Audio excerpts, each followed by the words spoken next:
Hi everyone, welcome back to my channel. I'm Sally and this is Secret Life of a Seamstress. I hope you're all doing really well. So I'm here today surrounded by fabric for a good old-fashioned fabric haul and sewing plans video. I feel like it's been absolutely ages since I've done one of these videos. I recently went a little bit mad in the Minerva Craft Club sale, which happened the weekend just gone when I'm filming this. And I brought quite a few new fabrics, which I thought I'd share with you. Now, you might remember that in a recent video I did share with you that I wasn't planning to buy any new fabrics until I'd used up my current stash. However, these Minerva Craft Club sales, they only come around twice a year and we never really know when they're going to come. But I've mentioned before that I like to save certain fabrics ready for me to buy in these sales because I know that I get a really good discount in the sale, and I did actually have some fabrics earmarked for projects coming up in the future, and I thought, even though I've made this little sort of promise to myself that I'm not going to buy any new fabric until I've used up my current stash, my stash is pretty low and the discount on these fabrics is too good to miss. So I weighed up those two options and decided to just go for it and buy myself some new fabrics. Everything I've brought today I do have a plan for, so it was kind of intentional fabric buying. So after I'd placed that order, I then went through my current fabric stash and made a sort of plan for everything else that I had left. So I thought I would share with you my new fabrics today and the plans I have for them, and then what's left in my current stash. And also the plans that I have for those fabrics too. Don't worry, there aren't too many there. So before I get started, I will just share with you what I'm wearing. And today I'm wearing another South Bank sweater dress by Nina Lee. So I really am a true convert to this pattern. I love it so much, and this is my second South Bank sweater dress.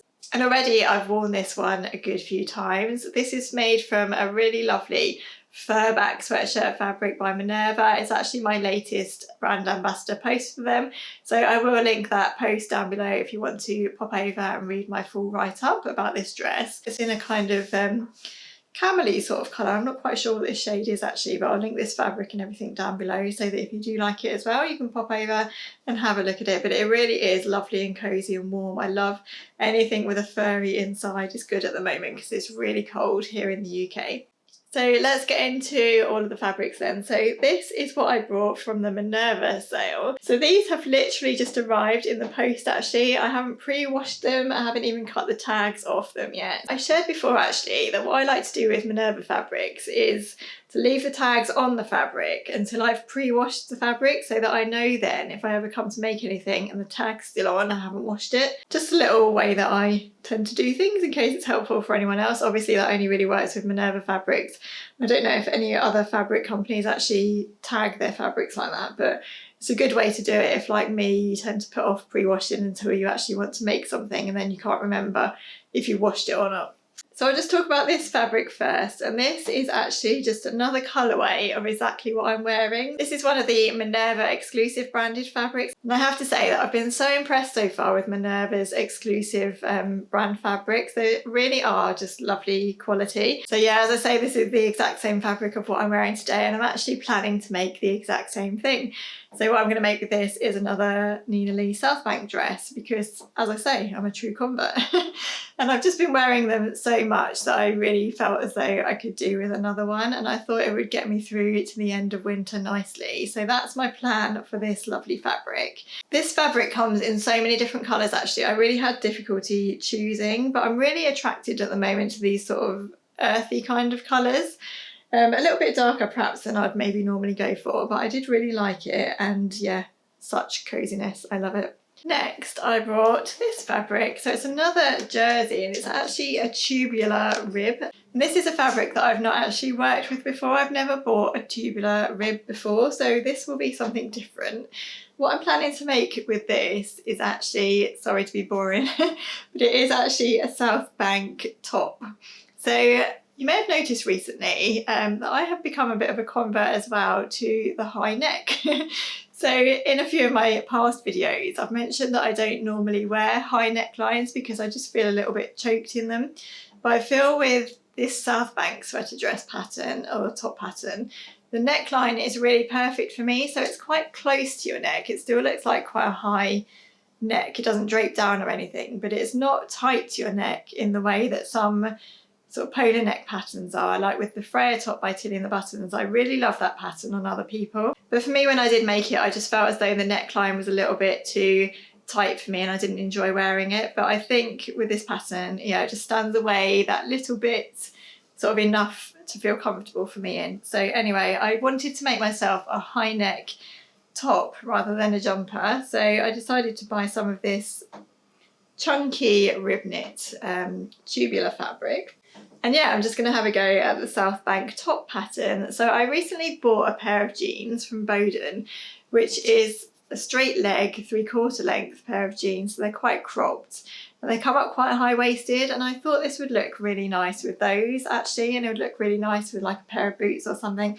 And I think because it's thinner fabric, so it's not necessarily sweater fabric, it's more of a top fabric, it'd be really good for going into springtime because it's not quite as thick as, say, a sweatshirt knit. But it would be good for layering, so you could wear it under a jacket or a shirt or a cardigan possibly or something like that. And yeah, I just thought I would have a go at that one. I think this might have actually been another Minerva exclusive actually, but I will tag it all down below, of course, so that if you do like any of these fabrics, you can pop over and have a look. And again, another brown shade. Yeah, really loving brown at the moment. I really like brown and black together actually. So yeah, I'm attracted to brown at the moment. So I'm really thinking about basics and things that will be really easily worn in my wardrobe at the moment. And you may remember that last year I made an Agnes top by Tilly and the Buttons, and I just altered it slightly to make the sides straight. And that top has been really good and really well worn in my wardrobe. So I wear it under things like cardigans and shirts and things, but I also wear it underneath jumpers as well as a really good layering piece. And I only have one of those tops so far, so I've been meaning to make a couple more for quite a while now.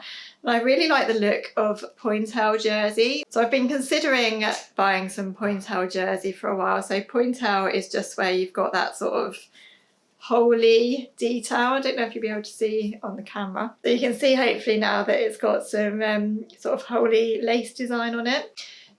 So this is worn sometimes as kind of underwear. It's used quite a lot for little girls' vests and things like that. But yeah, I really like the look of it. I think it looks really pretty. So what I'm going to make with this is just simply another version of that Agnes top, something that I can wear underneath things and as a good layering piece. So that's going to be a short sleeve Agnes top with straight sides. This is another Minerva exclusive again actually, and I just got 1 metre, but it's really super wide, so I might actually get something for my daughter out of that as well. Might be being a bit over ambitious there, but we'll see. It is very wide. And then I also brought the exact same fabric, but in this colour, another mustard, another nice earthy tone.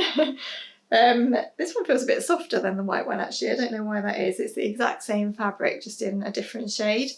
But it's got that lovely pointel design to it. And I got slightly more of this one because I want to make the exact same Agnes top again with straight sides, but I want to make it with a long sleeve because I thought again that that would look really nice with the jeans that I just mentioned that I want to wear my new South Bank sweater top with. So yeah, that would be another good one for springtime, I think. Another good layering piece that you can wear underneath shirts and cardigans or on its own if it's a little bit warmer in the day. I love this. Lots of jersey here. I'm really pleased with what I brought actually in the sale. I love all of it.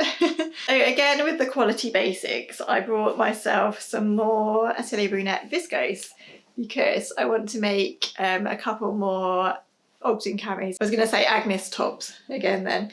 So I want to make a couple more Ogden camis for this spring and summertime because I made 2 last year from a really nice quality Atelier Brunette viscose dobby, and I wear them so often underneath things that I really could do with a couple more.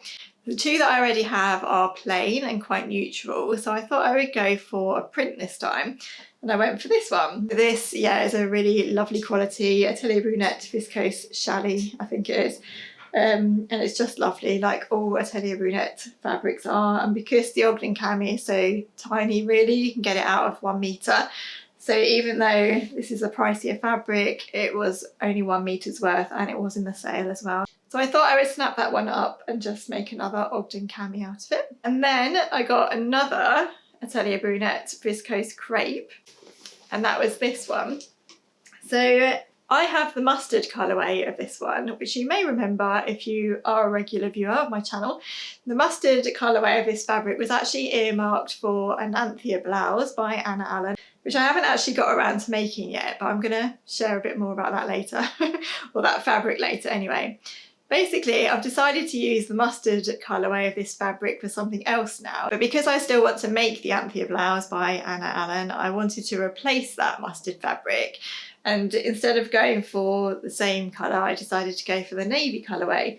So this at the moment is earmarked for that Anthea blouse. I can't decide at the moment whether to make the hacked version of the Anthea blouse or standard version with the big puffy sleeves. I think this would actually look really nice with the big sleeves. So yeah, that's what I'm thinking at the moment. And I think that would be a really nice one for springtime actually. So that's what this is earmarked for at the moment. It's lovely, isn't it? I really love this print.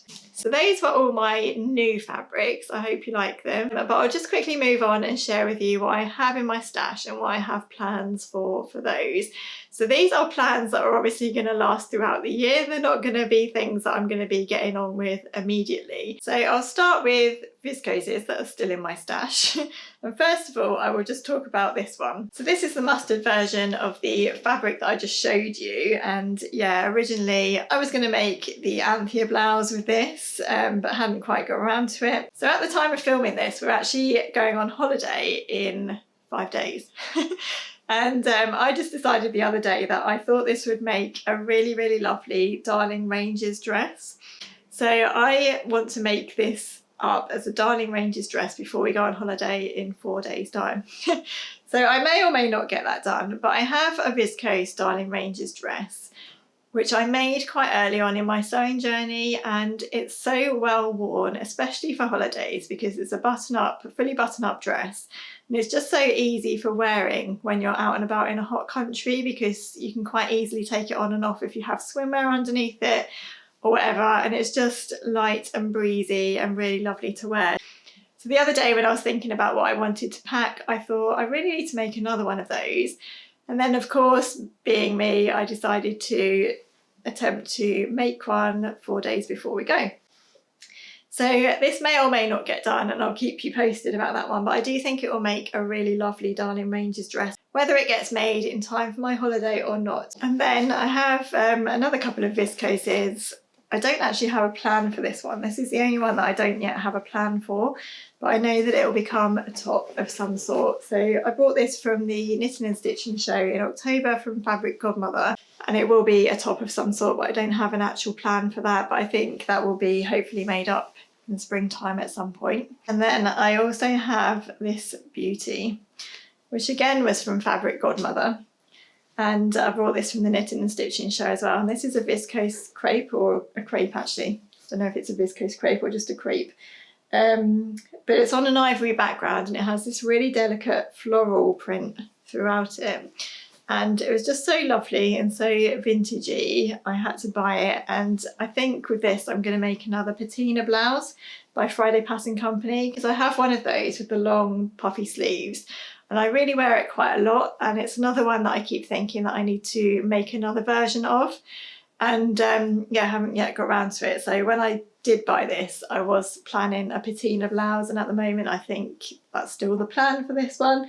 But it's been kind of put into spring makes really, because I didn't think I would wear it much in the winter time, so it's not really been a winter priority. So next I have this really lovely Atelier Brunette double gauze fabric. I have quite a lot of Atelier Brunettes at the moment, they're just so lovely. So this is a double gauze with the gold spot running through it, and I have this in another colourway which I made into a Grainline Studio Scout tee. So I know how nice it is and what good quality it is, but anyway, I bought this to make a jumpsuit with, which is actually something that I'm going to be working on with the pattern pages, which will be coming up soon. But actually this fabric is quite sheer when you hold it up to the light. So I decided in the end that it wasn't really going to be suitable for a jumpsuit. I think it will be a dress of some kind, but I'm not quite sure what yet. I think it would make a really nice wrap summer dress actually, or maybe like a shirt dress or something.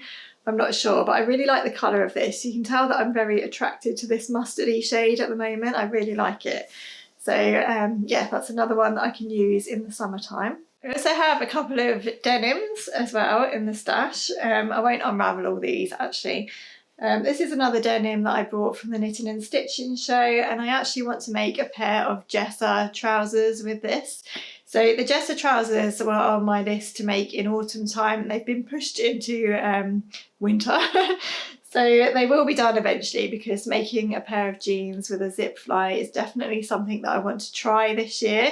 And I think the Jessa trousers will be a really good one to start with, because Tilly and the Buttons patterns are always really well written, aren't they? So since I'm feeling a little bit nervous about trying a zip fly for the first time, I thought I would go with those. And then I also have this denim as well, which I originally bought for the Jessa shorts years ago, but just never got around to making up. So if the Jessas do go well with the other fabric, I think I'm going to make the shorts with this. This one has been back and forth in terms of plans. I was going to make a Cleo dress with this once upon a time, and then realised that I wasn't really wearing Cleo style dresses very much anymore, so it's just kind of remained in my stash.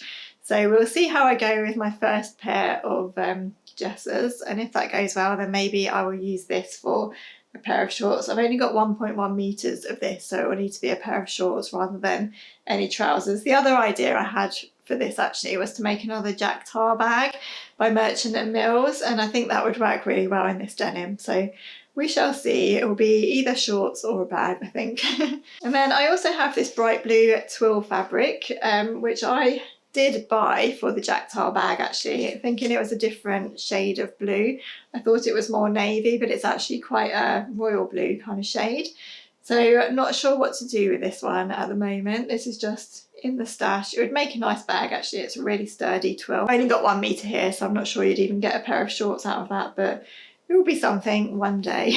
And then I just have 2 viscose jerseys in my stash. I have this nice bamboo jersey, which I got from Minerva ages ago. And I can't actually remember what I bought this for. I think it might have been like a beach dress or something that I was planning to make with it and then never did. It would actually make a really nice pair of pyjamas. It's really soft and really drapey. So it would be really comfy to wear as a pair of pyjamas, or maybe just a summer dress or another Agnes t-shirt or something like that.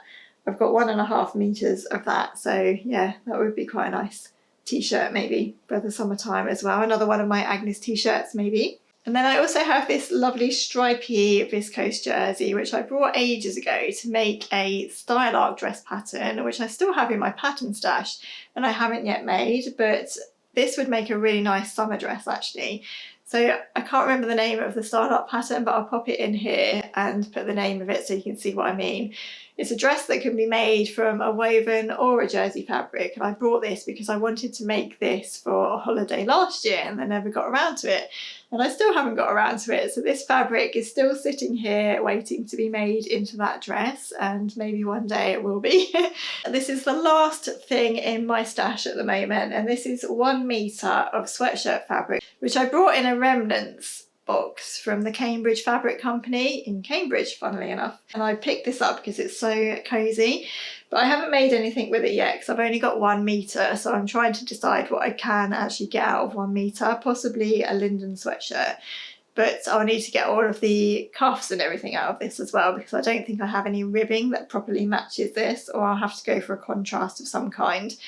So yeah, this one has just sat there for quite a while actually, and I've not done anything with it, but I do need to because it's really, really cozy and really lovely. So that's the last member of my stash. That's the last thing in my stash. So there we go. That's my little fabric haul and fabric stash and sewing plans collection. So quite a few plans there. As you can see, that will keep me busy for quite a while. I think what I'm most excited about actually is trying that South Bank top, because that's something that will be quite different to me. I've never used like a chunky rib or anything like that before, and I've never used a tubular rib, and it will be a different kind of style for me as well. So we'll see how that one works. So lots of exciting plans there, and I can't wait to get cracking with some of those. Thank you so much for watching, everyone. If you are new to my channel, I'd love you to consider subscribing. I post every week, mainly on a Sunday morning at 8 AM. And I'd love to have you as part of my YouTube community. So I think that's it from me today. Have a lovely day, everyone, and I'll look forward to seeing you in my next video. Bye.